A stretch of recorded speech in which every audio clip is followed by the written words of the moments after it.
Welcome everybody to the Verts podcast. I'm your host, as always, Sonny Weaver. Alongside me today, we've got EA developer Jake Stein. How you doing, Jake?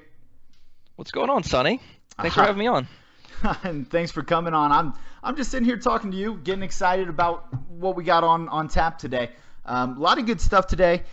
For you guys not familiar, Jake works on the MUT side of things. It's a little bit different aspect for our show today, but I think there's some really cool stuff here that's worth looking at, because I think we get to look at some more of the overarching themes to Madden. We've talked about in the past, Madden is more than just a single game with all the different modes within it. It's really multiple games in one, and this is one of the modes that has gained a lot of notoriety and popularity over the last couple of years. So, Jake, first off, and this is a question I've had to myself for quite a while. You work on the MUT team. Did anybody ever think about that acronym before they threw that out there? Because you guys are called MUT, as in like a who knows what dog. Did anybody say, man, we really should have thought about that before we went and came up with that acronym? That's a good question. So just a real brief history on me. This is Madden 17 will be the 5th game that I've been a part of. And Ultimate Team has been around a little longer than that. I was actually one of the original EA game changers. And so as I was kind of starting off with interacting with Madden and in the Tiburon studio, one of the first things that I did, because I was based out of Tampa, and for those who don't know, we make Madden out of Orlando. I got an email one day, and it was for this big, 4-hour playtest. And normally when I get emails for playtest, it might be for an hour or two. And this one was for 4 hours. And so I was really excited. I actually thought that I was going to get a sneak peek at the following year's game. So I quickly accepted it and drove out. And then it was a playtest for the very first version of Ultimate Team, which was, I believe, actually patched in. People are going to kill me, but I think it may have been Madden 09, Madden 10. So I went out there, and I was actually one of the first people to play test the mode. And so I don't have any info on, did we actively try to seek out that MUT acronym, but yeah. Yeah, I feel like you guys kind of got the shaft on that one, because it's almost become a disparaging word people use. So, MUT kind of being tied to that is interesting, but I digress there. So is that just a for Verts or an MBL franchise? I'll be honest, that's the first time I've heard somebody say that the acronym is, we kind of got the short end of the stick on the acronym. Well, have you ever heard of a MUT, like you refer to a dog that you don't know what all breeds it is? Yeah, absolutely. Well, absolutely. I mean, it makes total. It makes. I see where you're going, but I've never heard anybody actually be like, that the Ultimate Team comes with its own criticisms, and we get it. It's not for everybody, but I've never heard the acronym specifically be the thing that gets called out. So that's just, I love it. That's great. Well, that's interesting. I told you before, I'm a creative person. I just think of those things. So, so speaking of that, and you mentioned something interesting about the original Ultimate Team being patched in, and so let's talk about something that you've worked on that was similar, and that is the beta of the salary cap. Yes. How did that come about? Obviously, it was a late addition to the game this past year. So tell us a little bit about that process of, what needs you guys saw and what made you want to go ahead and do that. Well, so every year, that I've been a part of Madden, my role has kind of changed. I've always been a producer, and I've always sort of worked in, what we consider like the live area. And that's essentially like post-launch support. And so for Madden 16, I was once we shipped the game, I then became sort of the producer of all the patches. So essentially what that means is I sort of owned the quality bar of what we were trying to hit with each one of our releases. And as we were doing that, we also, in Madden 16, it was the first year where we really had this built-in plan of having continuous development. And to a degree, we've sort of always had that, but this past year in Madden 16, we actually set aside a small team that was dedicated to continuous development. But funny enough, early on, me being the owner of the patches and then the continuous development team, we were actually two sort of separate entities. And then we finally, after about 2 months, we figured out, hey, that's not the smartest plan. We should align, and we should sort of be under the same roof. And so I kind of came over to that side, and that's right around when we were going to ship Draft Champions Ranked, which I'm sure we'll get into maybe a little bit later on into the podcast. But kind of right around that time, Tom Lischke, who's sort of like our head of the digital business, came up to me and said, hey, one of the things that we're talking about that we've sort of, earmarked for this April-May timeline is this idea of a salary cap mode. And it was late. We were trying to finish one of the patches, and so it was probably 10, 11 o'clock at night, and he just sort of set me off to the side and sort of pitched me on, what he was thinking, if that was something that I'd be interested in. And for me as a producer, I've had the opportunity to work on some really unique things. Like one of the things that I'm really proud of is the story intro that we've had in Madden 15 and Madden 16. That was something that was, up until this past year, that was the biggest thing that I had been a part of. But then Tom comes to me and sort of pitches this and asks me to almost own it from end to end. I mean, there wasn't a design created for it yet. There wasn't any, sort of overall concept. I mean, there was a basic concept, right? I mean, you hear the word salary cap and you can sort of imagine what that's going to be. But it just felt like a really awesome opportunity for me as a producer. This was definitely more of a designer type of task.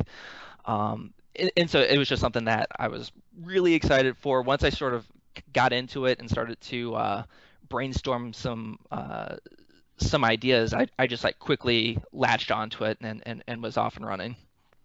So for all of the people that may or may not be fans of MUT and actually play the mode, you get a roster, and correct me here, the roster size is 32 for salary cap. Yeah, it was it's 34 total. 34. You had 32 base players, so those were positions that we sort of defined that, hey, you need to fill out these positions.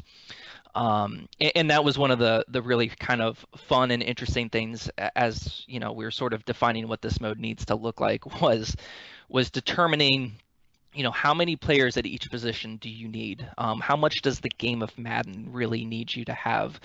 And it was great when I sort of just threw something against the wall, something that I knew I wanted that number to be as low as possible, just to make the choices that much harder and to prevent any sort of exploiting where people were just going to tank 20 positions and still just play the best items at wide receiver and quarterback, etc. So I knew the number was going to be low, but when we started, play testing it early on, it was probably in the 30 range. And what ended up happening is we really started to uncover some holes that Madden has kind of always had. So we had you try and stretch your defense in a couple of certain situations, like goal line where you have 3 defensive tackles, or in quarters where you have 7 defensive backs, and then all of a sudden we would see the quarterback. I'd see Tom Brady out there playing deep free safety, and I was like, oh, we have some problems here. So there was a couple ways that we could have attacked it, and we chose to sort of I think I made you take a second strong safety and a backup right end to sort of account for those goal line and quarters situations. But yeah. So we get our 32 guys, plus we get 2 flex guys. That's right. And so we get our roster. Now that roster value comes out to a nice clean 1,000. But I'm guessing you worked backwards off that 1,000 when you started assigning points to people. Tell you what, maybe in a way. So the first thing that I knew I needed to, there was 2 big tasks. There was the sort of in-game, sort of the lineup restriction piece of it, which we've talked about.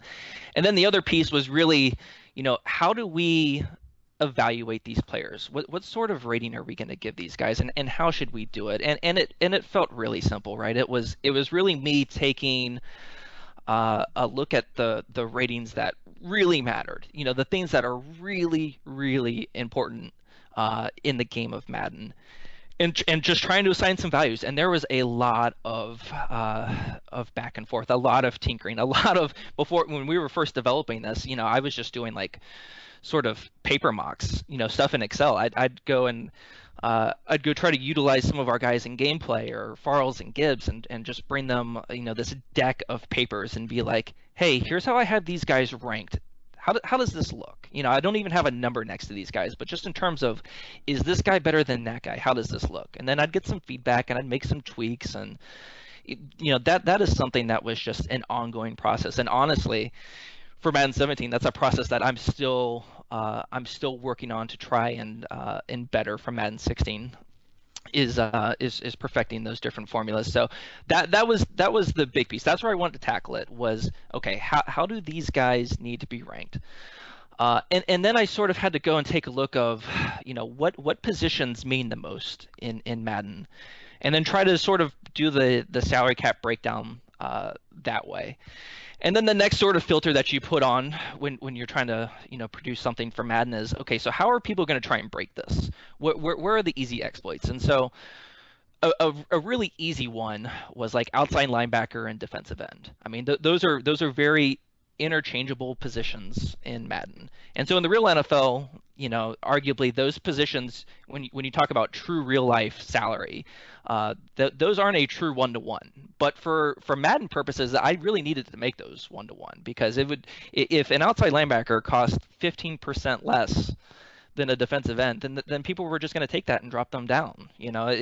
So you had to start to look at it that way. The same thing with tight ends and receivers. I mean, outside of the Jimmy Grahams and whatnot, wide receivers make considerably more than tight ends in the NFL. But again, for Madden, I had to really kind of close that gap, because it just would have been too enticing for somebody to go and take all tight ends and just try to dominate that way. So that was sort of like the next lens that I really had to go through and make sure that there was going to be balance in salary cap. So that was kind of where I was heading next, in how you're developing the values, because obviously OVR does not reflect their value and what they're going to cost you in those points. What I found, and I've tinkered with it a little bit in the last couple months, is you get into the dead heat of summer and there's not a whole lot going on. You find stuff to do, and this is one of them. But what I find interesting, maybe get some perspective from you. What do you think most people spend their points on? I think a lot of people tend to neglect the offensive line as a position that doesn't matter, because they think they can get rid of that ball a lot quicker than those rushers are going to get to them. So is that a trend? I mean, you guys can probably see what's going on. So is the offensive line tend to be the neglected position? We had some data that suggested that. So in right around EA Play, we had our culmination. We had our Madden championship, and sort of as we were leading up to that, we got some data, and Matt Marcoux, who's sort of our competitive commissioner, kind of came to me, and we saw some trends, and that was clearly one of the trends that we were seeing. And so there's a couple ways that we can go with that topic. The first thing for salary cap is we went and we raised the floor from all offensive linemen from a cap value of 5 to 10. So that was the very first thing that we did. And then the second thing we did was I went and talked to Clint Oldenburg, who kind of owns offensive line for our gameplay team and does an awesome job on that side of it. And I just kind of showed him the data, and he's like, yeah, it's kind of gave me some reasons of why that probably was, but the really exciting thing was that he made some adjustments for 17. So I think not only are we going to remedy that with what was sort of cap value we're going to assign offensive linemen, but I think you're going to notice a bigger gameplay impact when you try and tank those positions in Madden 17. Yeah, I think that was probably the biggest issue, and the glaring issue I saw was I can put the worst offensive lineman on a roster up there, and the other guy can have great defensive linemen. But the fact is, very few people in the salary cap actually run the ball. Most of them pass, and if you're in shotgun 90% of the time, you get the 2 or 3 seconds needed to get rid of the ball with your horrible offensive line. And so, like you said, I'm glad that's addressed, because that was probably one of the things that I found most discouraging about it was I'm going to stack my team with all the greatest skill position players you've ever seen, and the fact I have no offensive line is not going to bite me in the butt. Yeah, no, I think, maybe it's sort of like an unintentional byproduct of salary cap again was sort of this, this proof is in the pudding. We're seeing people with high win rates using this strategy. So clearly we have a problem, right? And so we can do as much as we can from the salary cap side, but it was really great, and and again, just a huge like kudos and shout out to the gameplay team. They're extremely receptive. I mean, Rex, he's somebody who I have so much respect for in the sense that he just always has his ear to the ground, and his DNA is to make this game as good as it can be, and to listen to the community and understand where the pain points are and try to remedy those. So I would say between the adjustments that Clint was able to make, and then just in combination to what I've played with in Madden 17, where defense is going to feel like it, without sounding too cheesy, probably like it's never really felt before. I mean, I personally, so I've been playing a franchise sort of on my own, and that, my favorite team's the Bucks, and so I took the Bucks and had about a 2-year just retooling process, and the first thing that I wanted to do was go address the offensive line, because I personally needed that extra second and a half to make the proper reads, because with all these different zone defenses, I needed that extra time. Like, I'm still adjusting to the game. And so I think between, again, what we've done to the offensive line and what you're going to see from the defense, I don't think that just tanking your offensive line and salary cap is going to be the move for next year. Well, we can hope. And like I said, I just recently kind of started messing around with it. I've never been a MUT guy. I've always been a CFM guy. Very fortunate to be a part of MBL. Little plug there for the best online CFM. But, I've always been a CFM guy. But I think, unfortunately, MUT, and using that acronym here, MUT gets a little bit of a bad rap. And it's not so much the game mode. It's not anything you guys philosophically did. I think the issue is more the gameplay that occurs there, and I don't think that's necessarily indicative of the game mode itself, but rather you get a lot of casual people that just want to win games and turn it on. And so, if I can find one play that works over and over, I'm going to use it, because I'm going to invest 45 minutes or an hour here or there and do this, and that's cool. And I think it's more of just a philosophical issue between a lot of people that play CFM and a lot of people that play MUT. And so I don't think it's inherently bad, but for some people, MUT has almost become a bad word. Yeah, I'm not really 100% sure where to go with that. That I would say this: if there are gameplay issues in Ultimate Team, then I would say that that's on us as an entire Madden product to make sure that we get right. And I would say that every year that we continue to produce this content, we're constantly learning. I mean, again, I go back to salary cap. That was such a I was so proud of how that mode turned out, given, we I think we started developing it in, I don't know, I'll say January. So I mean, we maybe have had 3 to 4 months of actually developing that thing and getting it out there. I was really proud of how that thing turned out. I mean, the fact that we were able to run a competitive, like the Madden championship, we were going to crown the champion in this mode, was awesome. But we obviously saw some things in there that we didn't like, and we have a plan of attack in 17 that we feel is going to is sort of help that out. And it's, again, that's twofold. There are certain things that we can do from the content side on MUT, and then there's also some gameplay stuff that we can do as well. And I would say both parties have really stepped up for 17. Yeah, in watching the finals of that, you guys couldn't have been too excited, and not to get into too many specifics on that, but some of the gameplay there, I think probably made some of you guys cringe, because get on the biggest stage that the Madden's probably ever been on from a viewership, and some of the stuff kind of made you cringe. I know me and some of the guys we were watching, that's tough, because that's really not indicative of how immersive and how in-depth that game is. So to to see it played that way, that's got to be tough for you guys. I know you referenced, fixing some things next year, but I mean, was that maybe a catalyst to force a little bit of change? Well, I mean, by the time the Madden Championship came around, I mean, what was that? Kind of early June, I want to say. Yeah. I mean, there's 95% of our development is sort of in the can. I think that's sort of just affirmed that the decisions that were made months and months prior were the right decisions. And again, we're excited with where that's going to be. I mean, again, that whole competitive thing came together so quickly. I mean, all of a sudden, Marku comes in and we just take off. We were honestly probably a year ahead of schedule when it comes to competitive. So we're doing a lot of these things.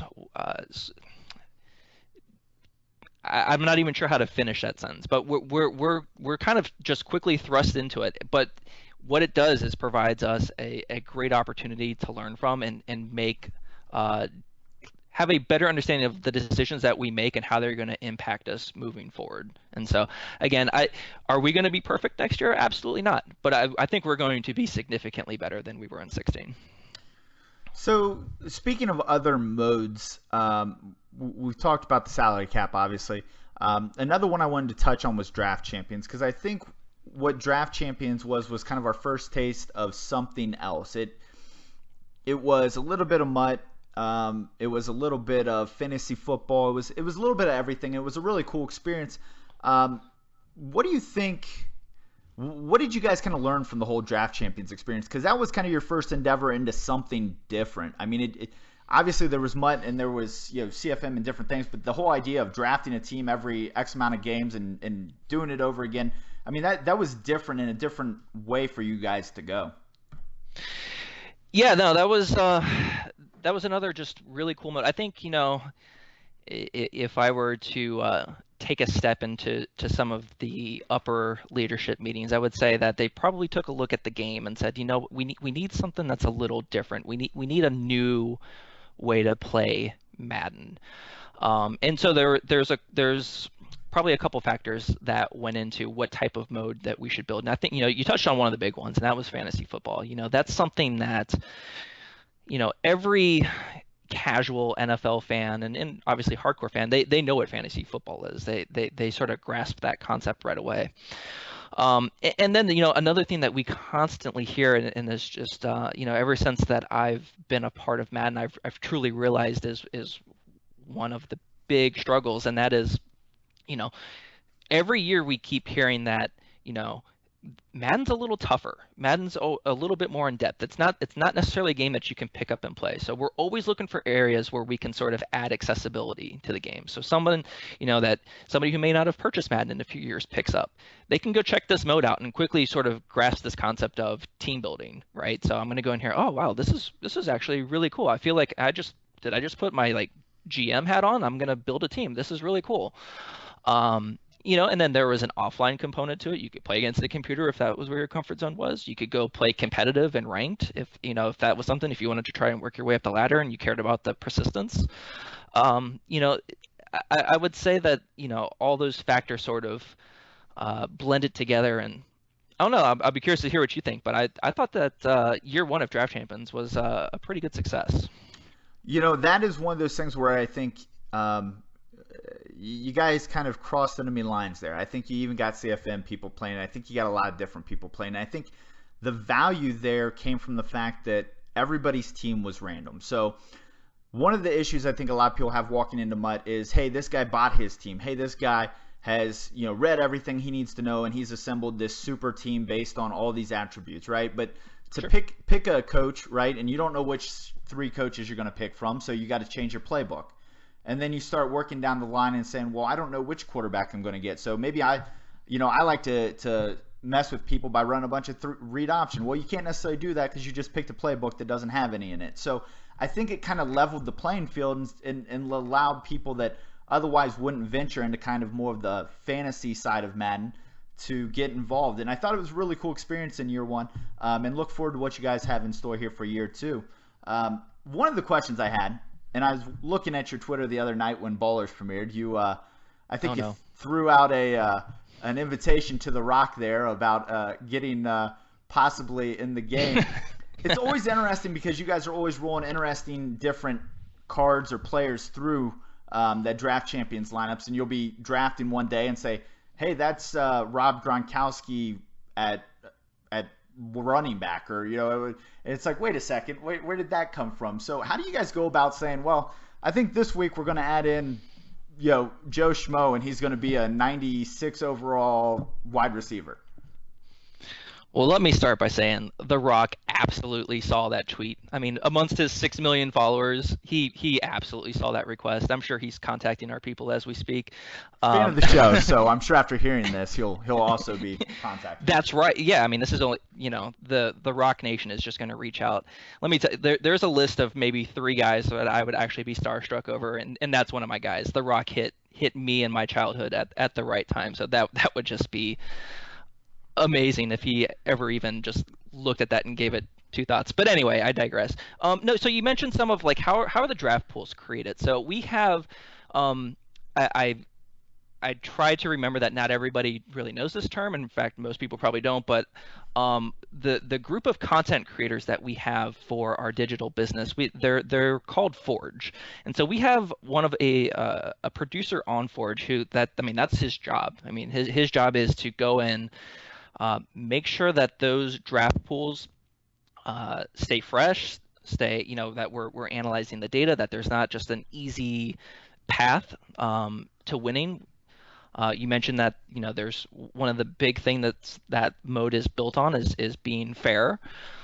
So we're constantly looking at the data. The thing that I would probably come back and challenge you on and see if there was a specific example was, I don't think we're randomly like taking guys and putting them out of position.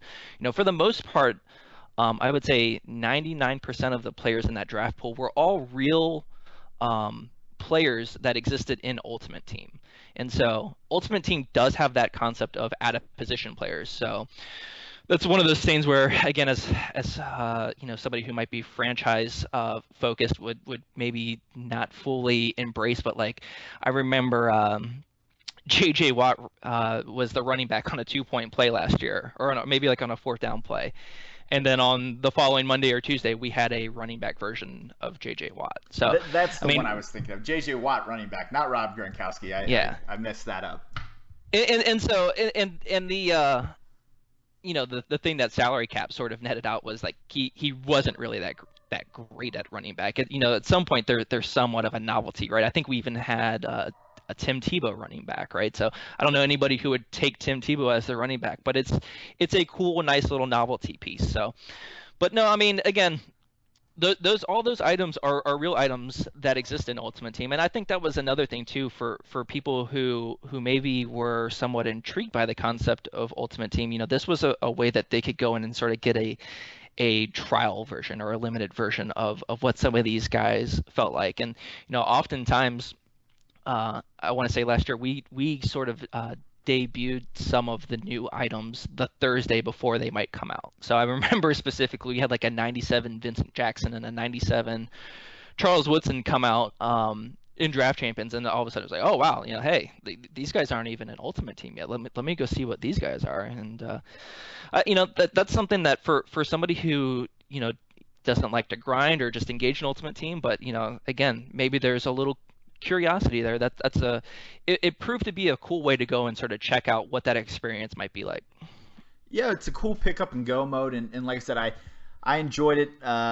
It was always interesting to see the players that came through there, and it almost gives you the feel of a pack opening, I guess, every time you get to replay it. Well, who am I going to get to pick here? And then the disappointment when you realize that you just took a running back with your second to last pick, and the next group is all running backs, and you go, oh, dang it. Well, a serious question here, though, is sure. How do we get a Sonny Weaver on there? We got to get a Sonny Weaver card. I could be a coach. I could be a 10 overall running back, just a novelty. It could be a gag gift that always rolls out maybe on the last one, just ha-ha, gotcha, because you've been waiting on a quarterback. We got to get a Sonny Weaver card in there. Oh, wow. I would say we're going to have to talk to somebody, but you're talking to the guy. You got to know people. Wow, I wasn't prepared for the serious question. I would say that your best bet, and this is I'm gonna sort of pass the buck here a little bit, is I know you just had Christian McLeod on, would be to try and get a little MBL or a Sonny Weaver shout out in one of these live audio drops during the year. I think something like that might be maybe more possible than an Ultimate Team card. Well, you've never seen Sonny Weaver throw a 15-yard out. So I was gonna say, where would you be playing? What, like, give me the breakdown. You Like, know, what's the Sonny Weaver card looking like? maybe like a athlete utility player. You could put me as a coach. I could send you guys my playbook. We could get this all worked out. Headshots could be included. I can take care of you guys, but I'm not gonna put you on the spot here. I'll have your people talk to my people. There you go. Obviously, There you there's go. some licensing stuff that's got to be worked out, so can't ride you too hard about that. If we spend all of our money on The Rock, it's gonna have to be a hard pass. So Oh, well, just letting you know, double-edged sword. If The Rock hears the podcast, you might he be out of does. your Ultimate He Team does. item. So He does. Yeah, he's big fan. subscribed. Big fan. Attaboy. Boy, what's up, So, buddy? so we covered two of the concepts of MUT there. Obviously, some people right now are probably listening, going, "Okay, we'll talk about this here." Unfortunately, guys, you still got a couple weeks to wait for that, and they will get some news out to you guys for that. So don't fret, but that's not going to be coming right now. Jake, I do want to talk to you about some general stuff, though. You guys have made a concerted effort recently, and I would say maybe in the last year or two, to really connect with the community. I think the amount of interaction on Twitter from you guys is not coincidental, and it seems like something that you guys have done a great job with recently. What is kind of the thought process there? How do you feel about that whole connection process? Is that something that, from your position, especially being this interactive content, is that helpful, harmful? What are the thoughts there? It can certainly be harmful if you let it to be, but the pros just significantly outweigh the cons. I'll go a couple ways here. I'll start with why, as a team, does it mean so much to us. I would say it starts with Andrew Wilson, our CEO, and one of his big things, if not the biggest thing that he constantly preaches, is to be a player first company. And I think when somebody like a creative director like Rex Dixon just takes that and truly just practices that, and just really goes all in. I mean, I don't think he had a Twitter account a year ago, if I'm not mistaken, but he just quickly dove in, and that was something that he wanted, that he yearned for that feedback and that interaction. And to go the other way, for me, Twitter holds a special place for me because I wouldn't be working in Tiburon without the birth of Twitter. That was something that when Twitter came out, I certainly wasn't an early adopter, but I don't know, probably 7-8 years ago, kind of got on there and start to, I just huge Madden fan, huge NFL fan, trying to figure out what this platform really offered, and that was when I first kind of discovered that, hey, but you know what? Madden's made out of Orlando. That's just like 75 minutes down the road from where I'm living. And so I went and tried to find anybody that I could. So I found some of the old school community managers. I found Justin Duell and Will Kinsler. And at the time, one of the creative directors was Ian Cummings. And so I sort of hit him up and was like, hey, man, I'm a top 100 gamer. You can see me on the leaderboards. This is something that I'm absolutely passionate about. And I'm pretty close. I'm pretty local. And so if there's ever an opportunity for me to come in and test something out or provide feedback, anything like that, just let me know. And I didn't realize kind of at the time just how special and this is not everyone's story when you tweet at somebody, but I got a reply and he said, hey, hit up this email and become a playtester, and anything that comes up, we'll bring you in. And then all of a sudden, that's sort of where my relationship sort of began, and it just built up from there. And then sort of once I got inside the studio and had a chance to interact with some of the devs on the team at that time, I was like, in my head, I always pictured this, you had to have some sort of tech degree. You needed to code, you needed to be that type of person to even have an opportunity in that field. And I quickly found that no, that's not the case. There's an opportunity here for somebody who's just truly knowledgeable about the product, about the NFL, who is organized, who could express ideas really well.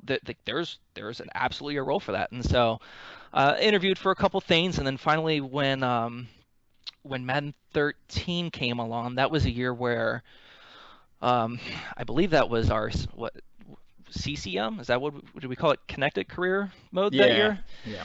So that was just a big undertaking. Franchise was completely taken apart. So they actively probably were looking for more people who fit that type. Somebody who maybe didn't necessarily have the experience in the industry, but loved Madden, knew about it, etc. And so that's when I sort of got my opportunity. I interviewed with Sean Grady and quickly found a role for me as I was kind of Donnie Moore's right-hand man that year, with helping him out a little bit with the ratings. And then at the time we still were producing Madden Moments Live, and that was sort of my big task for the football season. And so I've rambled on for so long, I don't even remember what the hell you asked me. Nah, you pretty much covered it. So, okay, good. So Donnie Moore, obviously now you get Dustin up there, and so interesting. It's so hard not to insert just a punch at Dustin. I love to just knock at that guy.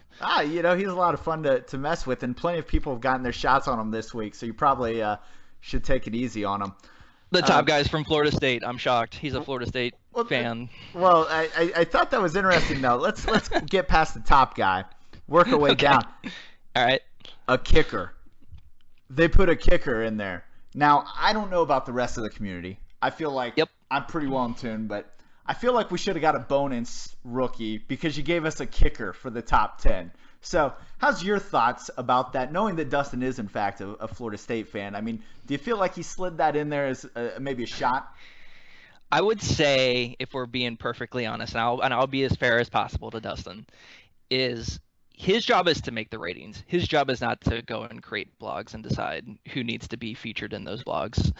So, I mean, I'm not even going to try and pronounce his last name. I mean, he plays for my team, so I should. Is it Arguello? Close enough. I don't know. Close enough. I'm an Ohio State fan. I don't know. You're OSU? Oh yeah. Yeah. Okay. All right. We're gonna have to try to move past that.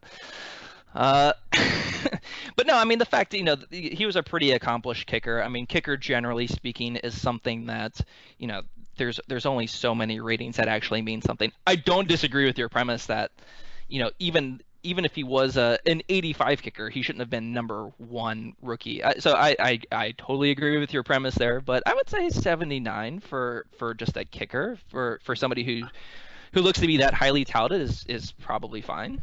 Kickers are not people. Okay, so you're anti-Rich Eisen. So wait, let's put this. We'll take this over to salary cap standards.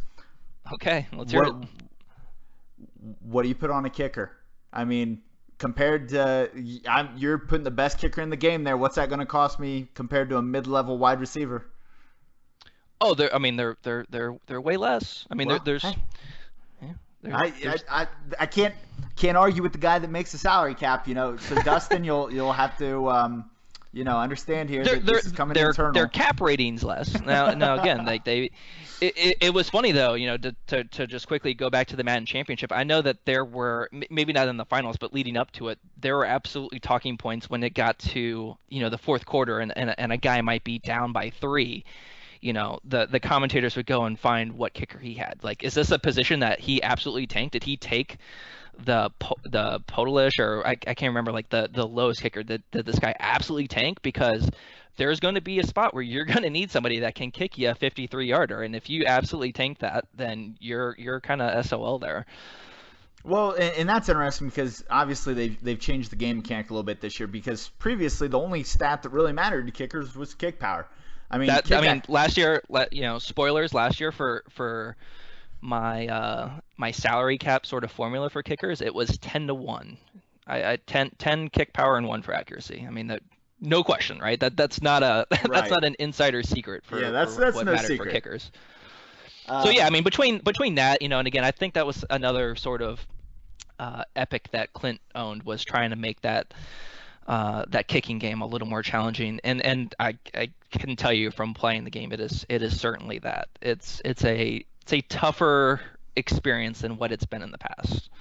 Yeah, we were fortunate enough. We sent a couple of our members of NBL out to EA Play, and so they've gotten some game time on it. And they said, yeah, there's going to be a lot of games decided this year by special teams. Whether that makes you happy or not, that's just going to be a fact of life this coming season. So I think that'll definitely be an interesting dynamic, especially in CFM where you're playing seasons in hope of glory, and to lose a game on a field goal is going to be both very rewarding as well as infuriating. So a lot of broken controllers coming down here soon, I'm guessing.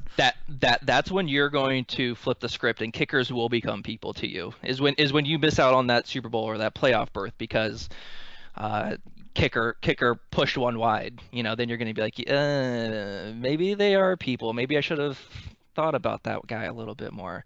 What do you think? Are you actually going to do some game planning for your kickers this year? I can't say I will. I think I'm not anti-kicker. I'm anti-kicker when we've been jonesing for ratings for months and they give us a kicker for rating. Just saying. Just saying. I've already displeasure or relayed that displeasure to Dustin, who once again replied back that hey, he doesn't pick who the top 10 rookies are. The ratings do, and that's how it fell. And hey, as long as he sticks to the formula, I'm cool with it.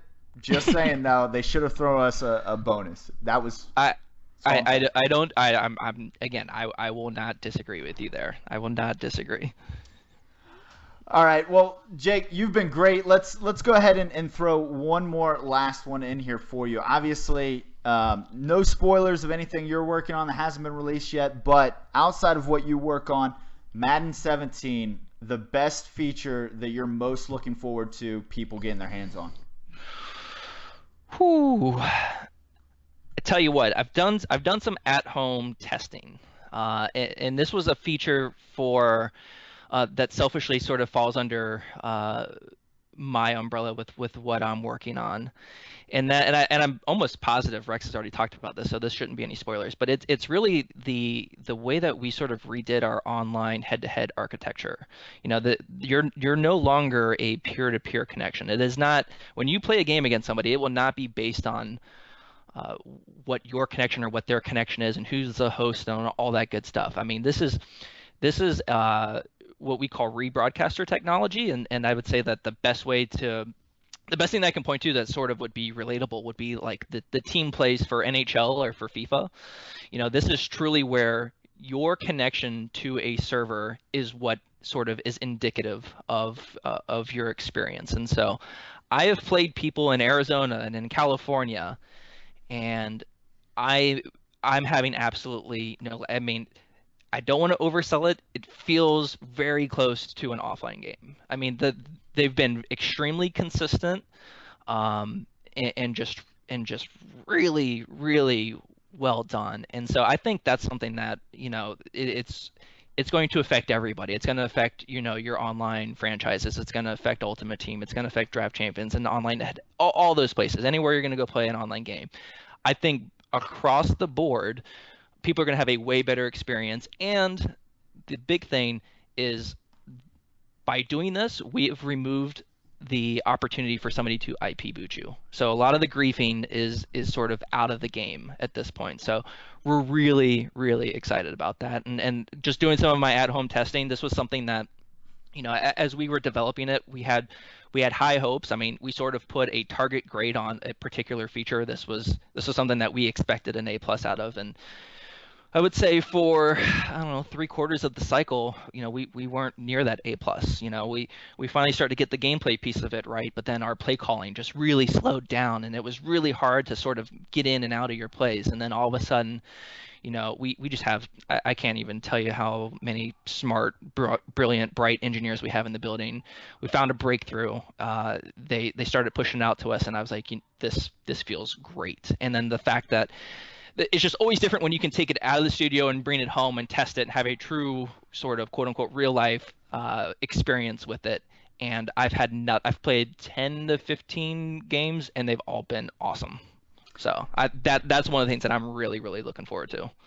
Discount internet players around the globe just rejoiced with that comment. I think you're right. Rex has mentioned it. It's probably one of gotten the least amount of play of a lot of the features, and probably unjustly, because that is something that has been an issue. Obviously, and I'm not sure how aware of it you guys are, but Xbox One versus PS4 players get a little different experience. I know the Xbox party systems cause some issues for a lot of people as far as getting game invites and playing, and so the fact that you're not going to get booted out of a game and have to reset that game up and play it again is a pretty fantastic advancement in the grand scheme of playing Madden. So I know myself personally and a lot of people that play CFM and so on, that'll be huge going forward.